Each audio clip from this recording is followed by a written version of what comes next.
यानंतर पुढची बातमी पाहूया। नाशिक संगमनेर पाठोपाठ श्रीरामपूरमध्ये देखील भोंदू बाबाचा पर्दाफाश झालेला आहे। भोंदू गणेश शिंदे याला पोलिसांनी अटक केली आहे। पोटदुखी बरी करून देण्याच्या नावाखाली भोंदू बाबानं महिलेची तब्बल 20 लाखांची फसवणूक केली। तसेच गेल्या 3 वर्षांपासून भीती दाखवत तिच्यावर अत्याचारही केले। तर बेलापूर येथील खटकळी परिसरामध्ये दावल मलिक नावानं दरबार भरवून हा भोंदू लोकांना गंडवत होता।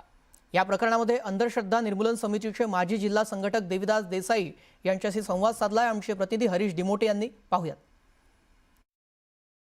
नाशिकमधील भोंदू अशोक खरात गजाआड गेल्यानंतर संगमनेर मधला राजेंद्र गडगे याच्यावर देखील गुन्हा झाला आणि आता तसाच जो गुन्हा आहे तो श्रीरामपूर तालुक्यातल्या बेलापूर येथील गणेश शिंदे याच्यावरती दाखल झालेला आहे आणि महिलेवरती अत्याचार आणि आर्थिक लुबाडणुकीचा गुन्हा दाखल झालेला आहे। मी आता त्या दरबारात आहे। त्याच्या आपण जर बघितलं तर दावल मलिक बाबा न्यास या नावानं हा गणेश शिंदे जो आहे हा अनेक वर्षांपासून या ठिकाणी दरबार भरवत होता आणि भक्त या ठिकाणी यायचे, त्यांचे जे आजार असतील किंवा इतर अडचणी असतील या सोडवण्यासाठी त्याच्याकडनं जो आमिष आहे किंवा जे काही दुर्धर आजार बरे करून देतो अशा प्रकारचं तो सांगत असे आणि त्यातून एका महिलेनं आपल्या पोटदुखी नीट करण्यासाठी त्याच्या आमिषाला ती बळी पडली।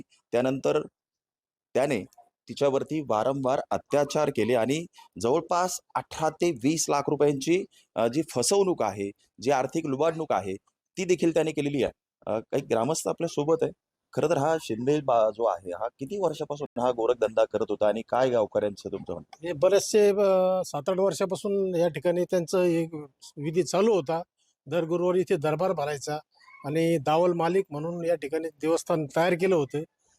खरं तर अशोक खरातच्या अगोदर आम्ही अंधश्रद्धा निर्मूलन समिती म्हणून त्याला जाहीर आव्हान केलं होतं आणि वृत्तपत्रात बातम्या दिल्या की याबाबत कोणाची तक्रार असली तर तक्रार करावी, परंतु कोणी तक्रार द्यायला पुढे आलं नाही। त्यानंतर अशोक खरातचं प्रकरण ओपन झालं आणि मग हा प्रकार मागे पडला।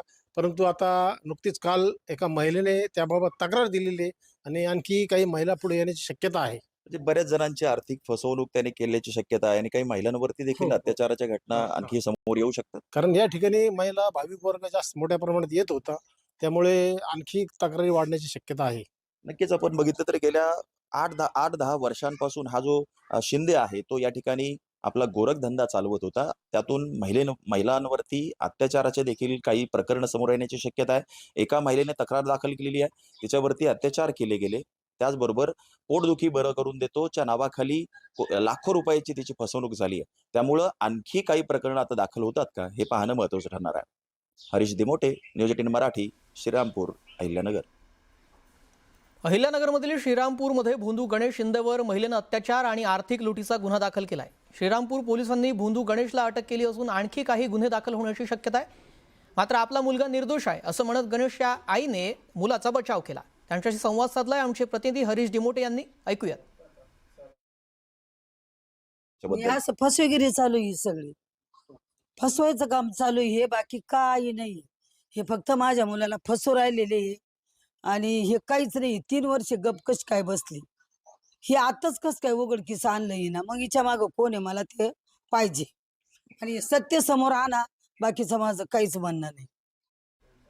यानंतर पुढची बातमी पाहूया। पुढची बातमी मुंबईकरांसाठी अत्यंत महत्त्वाची अशी बातमी आहे। मुंबईमध्ये 15 मे पासून 10% पाणी कपात होणार आहे। भातसा वैतरणामधून अतिरिक्त पाणीसाठा मिळावा याकरता पालिकेकडून राज्य सरकारला विनंती करण्यात आलेली आहे। 17 ऑगस्टपर्यंत पाणीसाठा पुरवण्याचे मुंबई महापालिकेसमोर आव्हान आहे। मुंबईकरांना अल निनोचा फटका बसणार असंही बोललं जात आहे।